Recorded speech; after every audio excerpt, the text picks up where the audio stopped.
I love a yacht that has a story to tell, and Silver Lass certainly has that. She was built in 1961 at James A. Silver of Rossneath.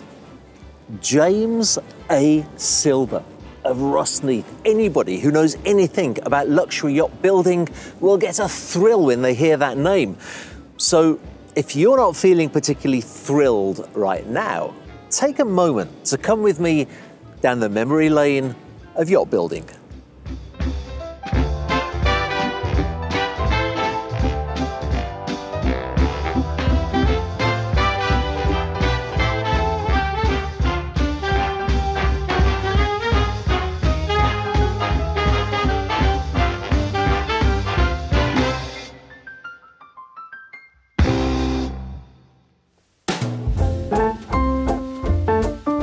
In the early 1880s, a young man called James Silver took an apprenticeship at a local shipyard in Rossneath. He must have been pretty good at his job, because when the apprenticeship ended, he left the shipyard, got together with his brother and a yacht designer, and started their own business, building in fact a very successful yacht in Glasgow.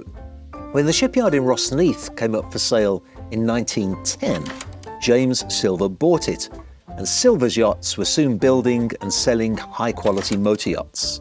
Sadly though, James Silver was not a particularly good businessman at all and was soon in financial difficulty, so he sold the yard to a syndicate, who in turn sold it in 1916, and they sold it to John Bain, possibly the greatest yacht designer of the first half of the 20th century, and thankfully, clearly a very good businessman too, as the company would thrive under his leadership for more than 50 years, building some of the greatest motor yachts of that era. And one of those sensational luxury motor yachts was in fact Silver Lass, built at James A. Silver to a John Bain design. We'll be looking all over the yacht in a moment, and then I'll be telling you just what it is that makes her so very special.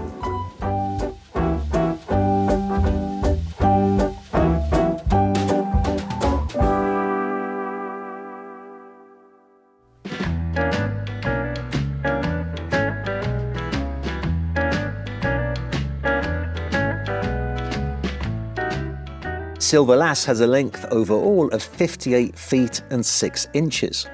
Her beam is 13 feet and 6 inches, and she has a draft of 5 feet and 3 inches.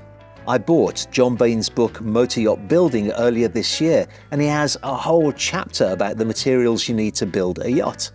Teak, he says, is a material par excellence for yacht building, and Silver Lass is in fact built of teak below the waterline. The teak is shrouded in copper, so that the yacht never needs anti-fouling paint, and when the copper was lifted to examine the hull, the teak was found to be in perfect condition.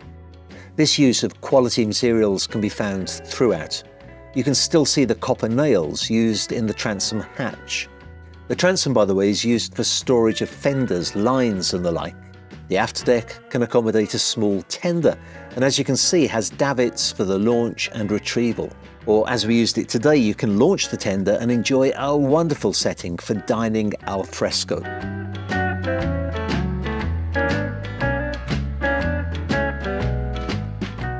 Moving forward, you continue to see the use of quality build materials in the funnels for the engine room air intakes, the skylights, hatches and deck hardware.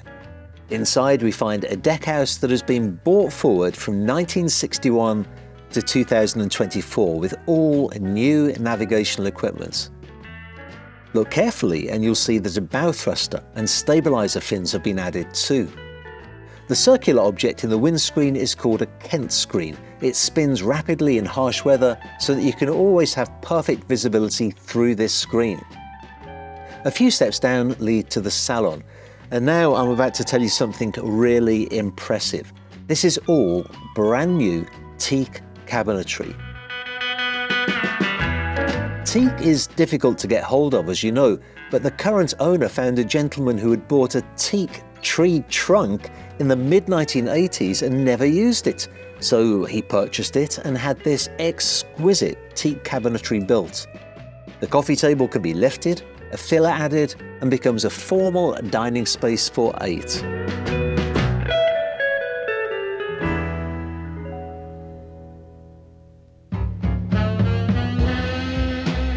Further forwards and a few more steps down and we come to a forward twin cabin with an ensuite bathroom and shower.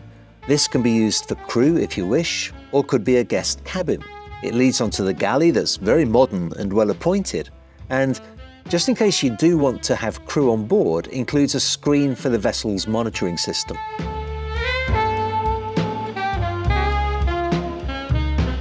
The door there leads to the engine room, where 2 96 horsepower Gardner engines are fitted. I know a few captains who run yachts with Gardners, and they rave about how efficient and how reliable they are. The owner was telling me that at 1,200 revs, the engines and generator will consume a meager 11 litres of fuel an hour. This gives an incredible 1,000 nautical mile range at 8 knots. To put that in perspective, a full tank in Italy will cost a couple of €1,000 and will get you from Genoa to the Amalfi Coast and back. For me, the biggest surprise though was the guest accommodation. Some of these classic motor yachts can have very sacrificed quarters, but Silver Lass has a wonderful layout. As you make your way down the steps to starboard, there is a small laundry room. To port, a double stateroom with a good-sized wardrobe.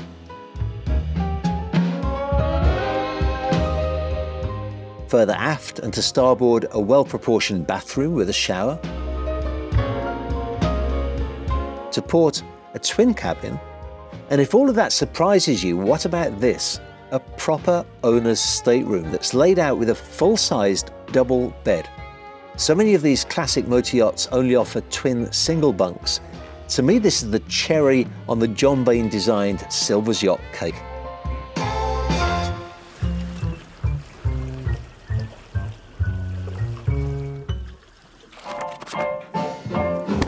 I first became interested in John Bain designs when I was researching a particular event of British history, the evacuation of troops from Dunkirk in 1940. Now, on that occasion, the British troops had left Britain to go to Dunkirk to fight the Germans in France, but by the time they got there, the German forces had already taken over most of France and surrounded them, so they had to be rescued as soon as possible.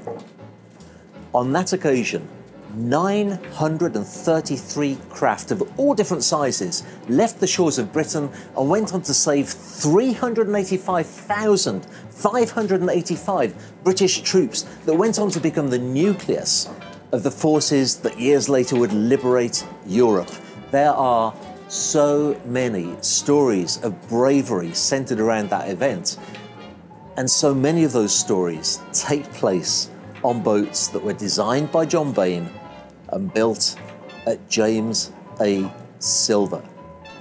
That is the pedigree of this yacht. That is the family that you're buying into. People buy yachts for all kinds of reasons, but I maintain that whatever you buy, at the very least, you should feel proud to own it. This is a yacht with pedigree, with heritage. It's a yacht designed and built by the men and women who made the history of luxury yacht building. This is a yacht that I, for one, would certainly feel very proud to own.